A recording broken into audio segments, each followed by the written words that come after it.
Et tout de suite, l'interview de Robert Ménard qui reçoit la directrice de communication de l'Opus Dei. Il revient sur ce procès qui s'est ouvert aujourd'hui, un procès qui fragilise l'organisation catholique mystérieuse, opaque, controversée. Isabelle Muller, bonjour. Bonjour. Un procès s'ouvre aujourd'hui à Paris. Une jeune femme qui est entrée à l'Opus Dei accuse l'Opus Dei en gros de l'avoir maltraitée. Elle dit que pendant 13 ans, elle travaillait dans des conditions épouvantables, dans un établissement elle affirme qui appartenait à l'Opus Dei. Elle parle de conditions de travail abrutissantes. Elle parle de véritable manipulation mentale. Quand on entend tout ça, on se dit c'est une secte, l'Opus Dei. Écoutez, je vais répondre à votre question, mais déjà je vous remercie de me donner la parole parce que je suis bien consciente de représenter une institution qui a un déficit d'image et à laquelle on... Qui a une terrible mauvaise image. Qui a une mauvaise image et à laquelle on donne assez peu souvent la parole. Donc là, alors, au moins, sur les faits eux-mêmes, c'est l'occasion de rétablir la vérité. Alors, sur les faits, cette personne, effectivement, elle a été membre de l'Opus Dei. Aujourd'hui, elle exprime une souffrance, elle a souffert, mais ce que nous disons, c'est que ce qu'elle explique, c'est une relecture des faits. Voilà. Elle nous ment. Elle ment quand elle raconte des choses épouvantables je ne dis ces pas 13 années. Oui, mais je ne dis pas qu'elle ment, je dis simplement c'est une relecture de ce qui s'est réellement passé. Vous êtes quand même poursuivi. Les deux responsables de cet établissement où elle travaillait sont deux membres de l'Opus Dei. Oui, donc c'est vous qui êtes directement visé. Mais qui ne sont pas du tout poursuivis pour les allégations ce que raconte aujourd'hui Catherine Tissier dans la presse. Ça a déjà été jugé. Il y a eu un arrêt de la Cour d'appel en décembre 2010. Toutes les allégations de Catherine Tissier ont été rejetées. Ils sont poursuivis pour rétribution contraire à la dignité. À la dignité. Oui, enfin, pour l'instant, moi je vous dis une chose, c'est que ces deux personnes, elles sont innocentes et qu'elles sont injustement accusées. Et donc nous avons confiance dans la justice. La justice va faire son travail aujourd'hui et demain et nous verrons. Mais moi je vous dis, elles sont innocentes, ces deux personnes. D'accord, ça on verra. Le procès, c'est aujourd'hui et demain. Reste des accusations qui sont terribles. Et on se dit comme ça, moi quand j'ai lu ça, je me suis dit, tiens, c'est pareil qu'une secte. Oui. Mais ça c'est effectivement dans ce que dit Catherine Tissier. Nous ne sommes pas une secte. L'Opus Dei, c'est une petite partie de l'Église catholique qui a tout à fait... très particulière, vous êtes d'accord quand même? Pas très particulière, nouvelle dans l'Église si vous voulez. C'est une institution qui a 80 ans, qui est très originale et très moderne. Pourquoi? Parce que les personnes de l'Opus Dei ont une véritable vocation. Une vocation radicale, c'est-à-dire ce sont des gens qui un jour ont senti un appel de Dieu et ont décidé de donner leur vie à Dieu. Mais ça c'est respectable. Une autre partie des choses que vous dites moins facilement, par exemple, quelque chose qui moi m'a choqué, les mortifications. Une fois par semaine, on s'autoflagelle, on porte un cilice, c'est-à-dire pour les gens, une ceinture de crin ou de métal avec des petites pointes, on porte ça 2 heures par jour. Permettez-moi de vous dire que c'est une drôle de pratique. Pas du tout. Ça fait partie des fantasmes qui ont été corroborés par des films.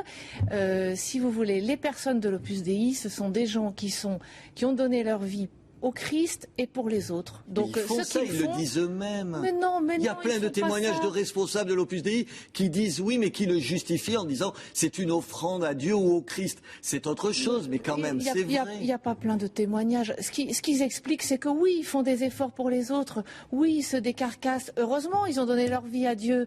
Mais dormir sur le sol, s'autoflageller, c'est pas s'intéresser aux autres. S'autoflageller, personne ne s'autoflagelle. Dormir sur le sol. Aujourd'hui, si quelqu'un veut dormir sur le sol, mais c'est sa liberté. C'est pas une obligation. Vous êtes membre de l'Opus Dei. Je suis membre de l'Opus Dei. Est-ce que vous pratiquez la mortification? Pas du tout. Alors, pas du tout. J'ai votre parole. Jamais vous l'avez fait. Je vous le dis, yeux dans les yeux, je ne me suis jamais flagellée. Je ne dors pas sur le sol.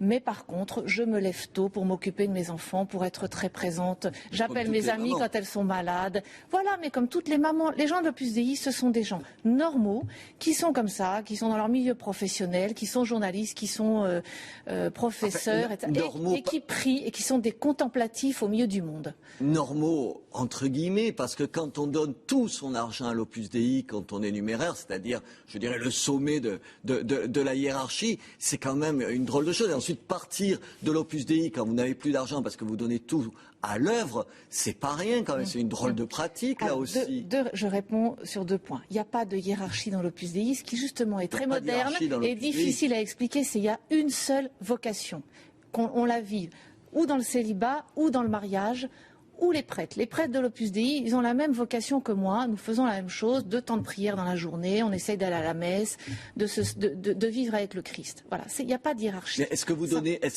oui ou non, les numéraires, c'est-à-dire les membres donnent aussi, tout? En fait, tout est faux. Bah oui, je suis désolée, c'est des relectures, c'est inexact. Ils ne redonnent pas tout. D'abord, c'est pas à l'Opus Dei, l'Opus Dei a très très peu d'argent. L'Opus Dei, elle est propriétaire de plein d'établissements scolaires.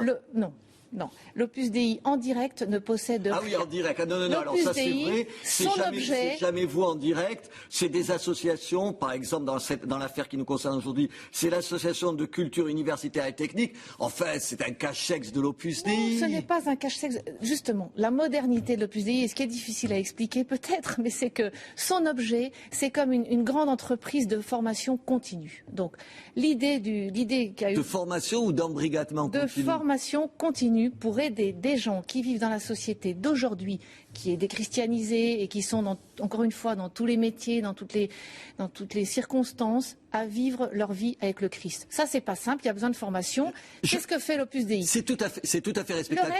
Pourquoi ce culte du secret? Mais il n'y a pas de culte du secret. Regardez, je viens chez vous, je dis que je suis... Mais c'est exceptionnel. Mais c'est pas vrai. C'est pas vrai. Là, vous me mentez. C'est exceptionnel. Les gens ne disent pas.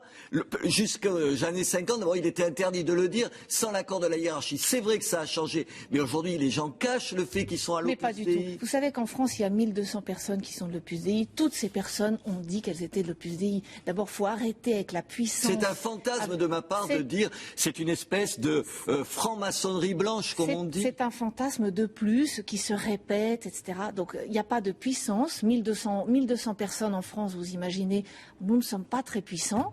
Et pas non plus de secret, d'ailleurs. Tous les endroits où il y a des formations de l'Opus Dei sont ouverts. On fait visiter ça aux journalistes. Il y a eu des portes ouvertes. C'est vrai que le journal Chronica, le journal de l'Opus Dei, on ne peut pas le lire si on n'est pas membre? C'est faux. D'abord, là encore, donc vous allez m'amener un numéro de Chronica et je vais pouvoir le lire. Tout à fait. Toutes les publications de l'Opus Dei. Attention. Oui. Je vous prends un témoin là. Elles sont sur Internet. Nos téléspectateurs. Chronica. J'invite les téléspectateurs à aller voir le site de l'Opus Dei, opusdei.fr, et à rechercher Romana. C'est Chronica, c'est la revue interne de l'Opus Dei. On peut y avoir accès sur Internet. L'autre reproche qui vous est fait, c'est d'avoir été toujours proche, disons, de l'extrême droite. Alors historiquement, vous avez soutenu Franco, Pinochet. On dit même que vous avez caché d'anciens SS. Ça encore, c'est du fantasme. Ah, mais du fantasme complet. D'abord, il n'y a jamais eu non plus de soutien de Franco. Il y a eu des membres de l'Opus Dei, mais très peu, qui ont été ministres de Franco à la fin du régime de Franco, parce qu'ils ont jugé en conscience et en totale liberté. C'est pas l'Opus Dei qui l'a fait. C'est un mensonge. Eux. Alors, personnellement, je ne veux pas dire que c'est un mensonge, mais c'est une contre-vérité qui circule et dont on a du mal, c'est vrai, à se débarrasser. Et comment se fait-il qu'on vous fasse tous ces faux procès, madame? Comment se fait-il qu'il y ait une telle malhonnêteté vis-à-vis de vous si tout ce que je viens de vous dire est faux? Oui, tout ce que vous venez de dire est faux, en gros. Hein, voilà. Eh bien, écoutez, parce que je pense que voilà, c'est une institution nouvelle qui n'est pas facile à expliquer. Une vocation qui ne se voit pas des années 30, 80 ans dans l'Église. Voilà, dans l'Église, c'est très très peu. Oui.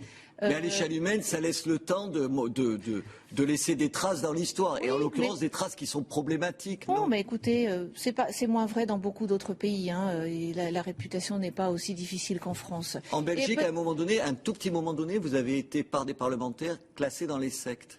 Oui, peut-être parce qu'ils avaient mal compris, ou peut-être parce qu'on n'a pas assez expliqué. Donc on va continuer à expliquer et que tout le monde comprendra que ça n'est pas le cas. Et pourquoi peut-être aussi cette réputation? Mais parce que nous sommes des gens très attachés au pape. Et donc peut-être que c'est pas très à la mode.